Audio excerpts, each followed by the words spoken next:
So when we go into stoichiometry, you're going to hear me say all the time, convert grams to moles. Convert grams to moles. Don't even think about it. Convert grams to moles. And the reason why is because, remember, grams don't tell us anything. Grams, because all these molecules and atoms that we're working with, they have different weights. So a gram really doesn't tell you anything unless you know how many molecules you have. The way to do that is to get into moles. Because remember, a mole is a chemist's dozen. It tells you how many of something you have, and namely how many atoms or how many molecules. So let's say first off that we have 2 grams of carbon. 2 grams of carbon. And we want to know how many moles that is. Well, we could use the conversion ratio that's right here on the periodic table, because that number tells you grams to moles.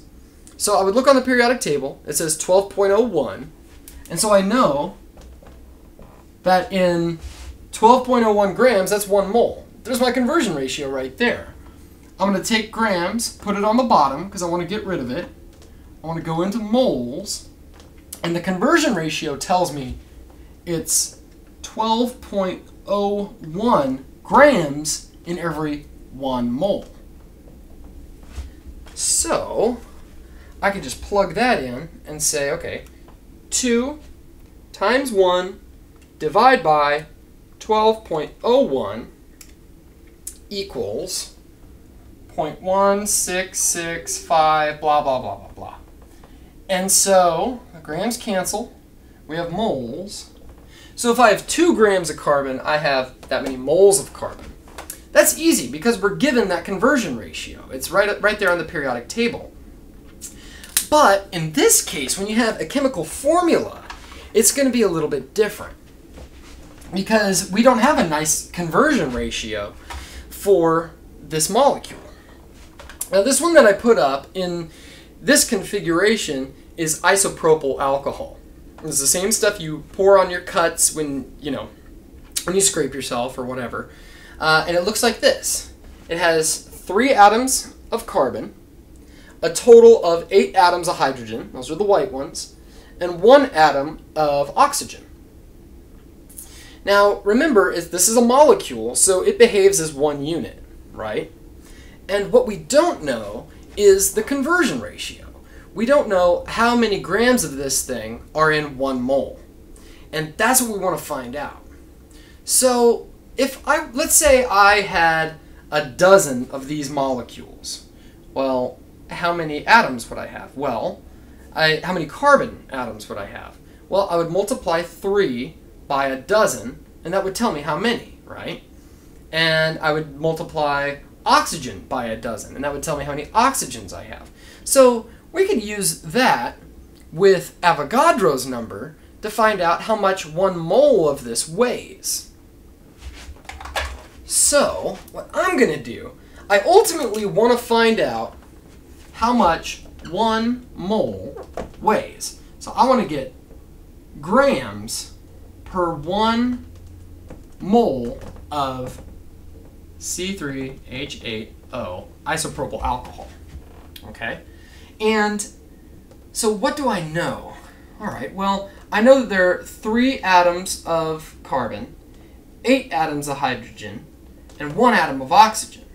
So if I have 1 mole of this right here, well then I have a total of 3 moles of carbon, right? Because if I take this, multiply it by a mole, or by a dozen, or whatever you multiply it by, that's how many you have. So if I have 1 mole of this, then I have 3 moles of carbon. So I have 3 moles of carbon in every 1 mole of this molecule. Likewise, I would have 8 moles of hydrogen for every 1 mole of these, and I would have 1 mole of oxygen for every 1 mole of these.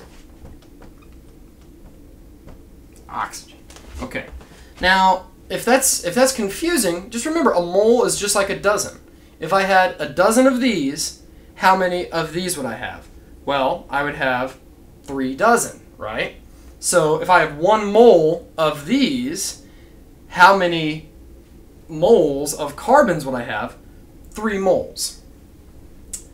Now, I want to know the grams for 1 total mole of this.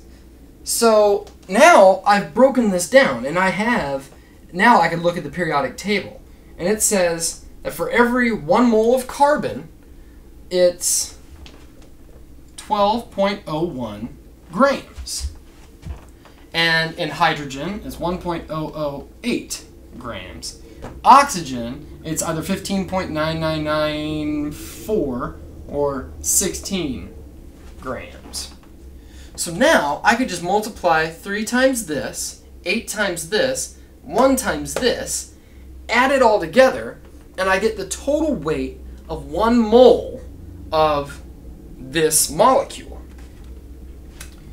So, let's see, 3 times 12.01 plus 8 times 1.008 plus 1 times 16.00. So I multiplied each of these together and added them all together. I hit enter, and I get 60.094. So that's 60.094 grams in every 1 mole of this. So now we have our conversion ratio. And the way I did that, when I plugged that in, you have to be really careful about where you put the pluses and where you put the multiplications. All I did was I multiplied these guys together, and then I hit plus, multiplied these guys together, and I hit plus, these guys, and then I hit enter. So be careful when you do that. Practice it a few times, and there you go. Okay, so now we have a conversion ratio. We know that if we have 60.094 grams of isopropyl alcohol, then that's going to be 1 mole. Now that we have this conversion ratio, we can do this problem. So if we have 0.321 grams of isopropyl alcohol, C3H8O, now I could use a conversion ratio. I put grams on the bottom, and I go to moles on the top, because that's what I want. So, now let's look at this. That was this many grams in every 1 mole.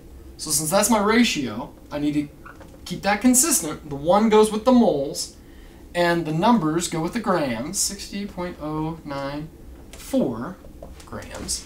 Now I could plug that into my calculator, and I go 0.321 times 1 divide by 60.094, and I get 0.0053416 moles. As the grams cancel, we're left with moles. And with all of this that I did, I kept a lot of significant figures. Because remember, this should only have been at the most 4 significant figures, because everything that I used only had 4 significant figures. Like that, they all had 4 significant figures. But I kept an extra one just to make sure. And then at the very end, I'm going to go in and figure out how many significant figures I need total. So now that we're completely done with the problem, I look for which has the least significant figures. I knew this had 4, this only had 3, so my answer is limited to 3. So I need to count for, I need 3 significant figures here. We know that these aren't significant, because if we were to write this in scientific notation, it would look like this, -3. So I want 3 significant figures, which would be there, so I'd be limited right there. And that would be my answer. 5.34 times 10 to the -3rd moles.